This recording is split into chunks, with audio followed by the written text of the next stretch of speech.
Okay, I'm going to talk about course credit weighings for PAC. So this is going to be a really handy tool. It's a guideline for scheduling courses and modules. So we'll just start with a course in PAC, which is Certain Agriculture.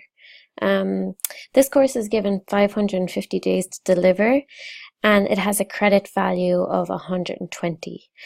Certain Agriculture is comprised of modules, or what we commonly know modules as is subjects. These modules have different credit values. Some may be 30 credits, some may be 10. Students must complete a number of modules in order to complete the course Certain Agriculture. So they must complete a certain amount of modules which add up to the 120. Other courses might be 60 credits. So they must complete a certain amount of modules which equals 60 credits. So the main goals for this plugin is to deliver a module/course in a specified amount of time needed to be considered complete.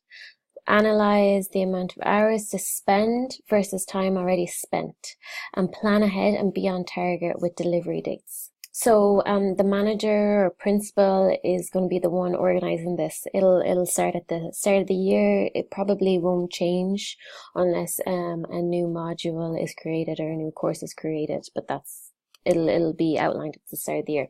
This feature is a guideline when creating courses and ensuring programs being delivered in the correct amount of time. So it's basically that it's so the principal knows that he is on track and on target to deliver this course in the amount of time he has been given, and he's not going to come on to maybe March and notice that loads of time hasn't been spent teaching a certain subject or module. So we have all our stories down here outlined. It's mostly manager based. We're not focused on the students at all. We're just mostly focused on making life easier for the manager to plan and schedule timetables, teachers and resources basically. So as a manager, I want to analyze how the courses are progressing so I know the delivery of a course module is on track. So we want to give Pallaskenry nice stats. So I'm just going to go to the wireframe Okay, so I'm just gonna go to create credit. So I'm gonna select this button here, create credit, which will bring me across to here. I'm gonna select the academic year which it's gonna be delivered in. I'm gonna select the course, the overall course that I'm gonna be assigning this credit to. I'm gonna select the module or the subject which the credit is being assigned to. So it's kind of like tiering down or breaking down, and then my type is practical or theory. My theory is classroom based teaching, so I might have to spend 20 hours doing that, and practical might be another 40 hours. It might be more important, so we need to spend more time doing practical lessons. I would have already created the schedules. So this example here is dairy production, practical room 1. Now the reason we have 2 here is because they deliver the same module twice, but the 2 different groups. So there might, so that's why it's the exact same course, just been delivered twice. So that's why I might assign the credits to the exact same kind of schedule, but a schedule that's running at a different time. So I'm adding my credit manually, I'm adding my hours manually, and I'm selecting add credit. You can see here there's the exact same adding process, except it says theory. That's because of, like I was saying earlier, that a lot of their modules have a theory element and a practical element.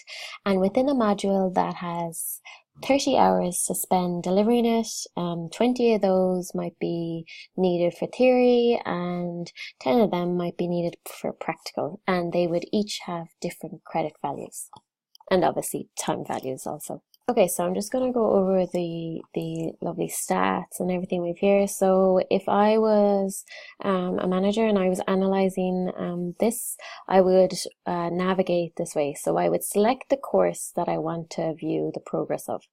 I would then select the academic year period that it's been delivered in. Most of Pallaskenry courses are delivered from September to May.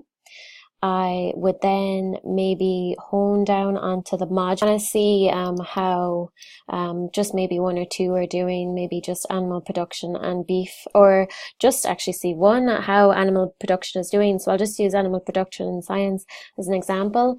If I selected that, I would see that total target might be 20 credits. I may have scheduled, or to schedule is the backlog, and that is schedules I haven't planned yet, I haven't timetabled in yet, but they must be timetabled in. And then I would then hone it into planned, which means I have timetabled it. I have assigned it to a date and time, but it actually hasn't happened yet. Completed is the amount of hours done, dusted. And then lastly, it is basically to schedule and planned added together, which gives me pending, which means planned is subject to change. You know, the example for Pallaskenry is it's an ever-changing environment out there. A farm can experience a storm, so all classes are cancelled. I'll just talk about here, we have unit. I can toggle between view of hours versus view of credits. I know I kind of swapped in between, but imagine this 300 right here is 300 hours need to be spent teaching this course.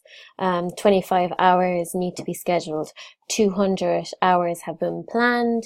75 hours have been completed, and 225 have yet to be completed, which is obviously planned and to schedule. We can also toggle between the credit type, which is theory or practical.